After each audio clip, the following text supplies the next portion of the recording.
네, 오늘의 주제 공개합니다. 행복진료실 오늘 주제는요. 근육 감소, 노화식에 앞당긴다.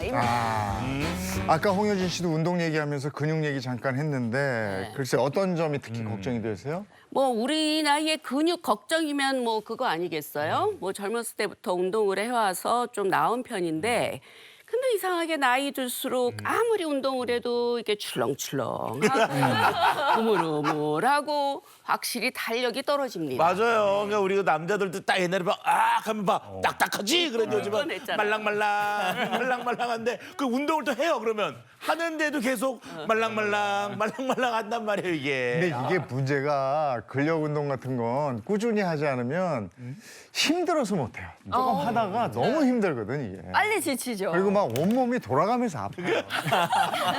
아니 근데 이재용 아나운서나 뭐 네. 최은하 박사님, 홍여진 씨도 그렇고 뭐 출렁출렁 흐물흐물가는 거리가 좀 멀어 보여서 아니요. 거리가 가까워요. 그래요?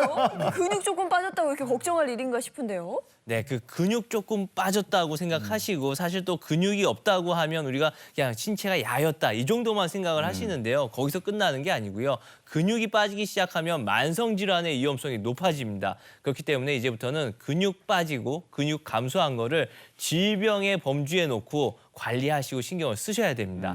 에이 아무리 중요하다고 그래도 이렇게 근육 좀 없다고 무슨 그렇지. 질병까지. 아, 아니, 그럼 우리 그러니까요. MC 저렇게 말리신 분은 아주 원래 없어. 저는 그러지 근육이 않나? 거의 정말 전 0이라 생각하거든요. 저는 어떡합니까? 이거 질병으로 생각해야 되는 거예요? 네, 맞습니다. 노화에 따른 근육의 손실은 1989년 미국의 어윈 로젠버그 교수가 처음으로 근감소증이라는 용어를 사용해서 질병으로 세상에 발표하기 시작을 했습니다. 이것은 단순하게 근육의 양만 감소하는 것이 아니라요. 근력의 저하 그리고 이에 따른 신체의 여러 기능의 저하까지 동반하는 것으로 보셔야 합니다. 그리고 2017년 세계보건기구죠. WHO에서는 근감소증을 정식 질병으로 등재하기 시작했습니다. 이는 근감소증이 단순히 노화의 하나의 현상으로 볼 것이 아니라 이것을 철저하게 예방하고 관리가 필요하다고 말을 한 것입니다. 네, 그렇습니다. 이 근육 감소가 이게 자연스러운 현상이 아니에요. 이게 노화가 시작되면서부터 걱정을 해야 될 문제인 것이죠. 실제 30대부터 근육은 점점점 이렇게 줄어들게 되는데요. 이게 근육이 특히 많이 줄어드는 이 40대부터는 특별히 관리를 하기 시작하셔야 됩니다.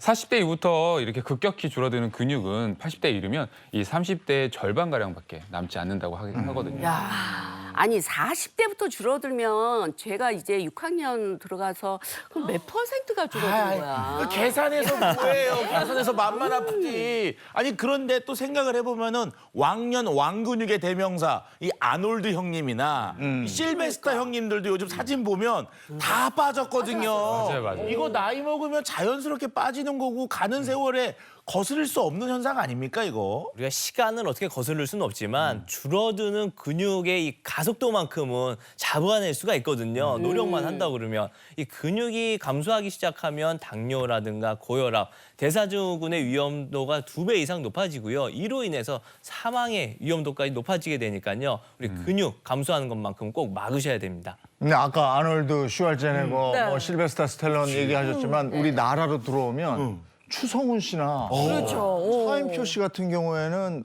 이게 관리를 잘한단 말이야. 추성훈 씨 조각 몸매 보고 깜짝 놀랐어요. 저도 놀랐어요. 희망이 있구나. 그러니까 거스를 수 그렇게- 있구나 이게. 어떻게 관리하면 되는 건가? 네, 그 정도로 유지를 하시려면 얼마나 더 많은 노력을 맞아. 하셨을 거라고 생각을 하셔야 될 것 같습니다. 이게 어느 정도만 관리해서는 사실 나이가 들수록 근육 감소는 사실 피할 수가 없거든요. 사실 일반인들은 사실은 조금 다른 문제라고 생각하시면 될 것 같고요.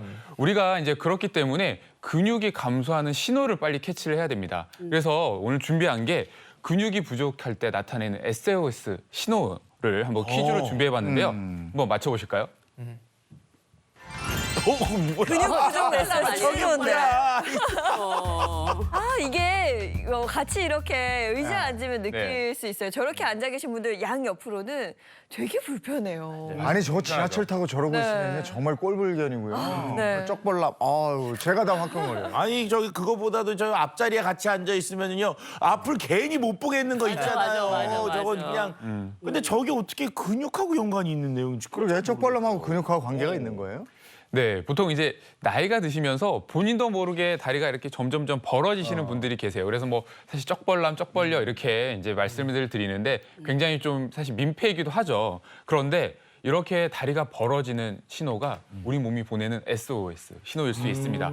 바로 하체 근육, 특히나 우리 근육 안쪽이 허벅지 안쪽 근육이 약해지면서 보내는 신호 중에 하나가 이렇게 쩍벌일 수 있습니다. 아, 그러니까 일부러 좀 매너 없게 행동한 게 아니라 근육이 빠져서 의도치 않게 이런 행동을 하게 됐다는 건데 이런 경우 있을 수 있을 것 같긴 아니 합니다. 근데 남자뿐만이 아니라 저 실은 저도 그냥 이러고 하는 게 편하거든요. 미스 코리아도?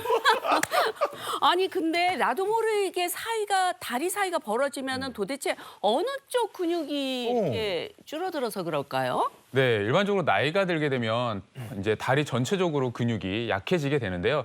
근데 우리가 이제 자식 생활을 하다 보니까 엉덩이 쪽 근육은 계속 쓰게 되는데 우리 허벅지 앞쪽에 있는 대퇴사두근이나 안쪽에 있는 내전근을 사용을 좀 잘 안 하게 되면서 좀 짧아지고 퇴화되는 경우들이 있어요. 그러면서 다리가 점점점 벌어지게 되는 거죠.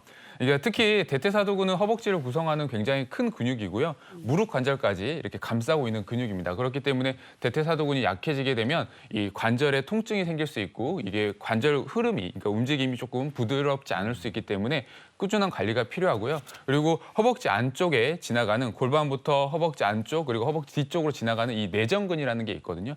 이 내전근 자체가 이게 골반의 균형을 잡아주기 때문에 이 내전근이 약해지게 되면 또 골반이 좀 틀어지거나 이런 부분들도 생길 수가 있죠.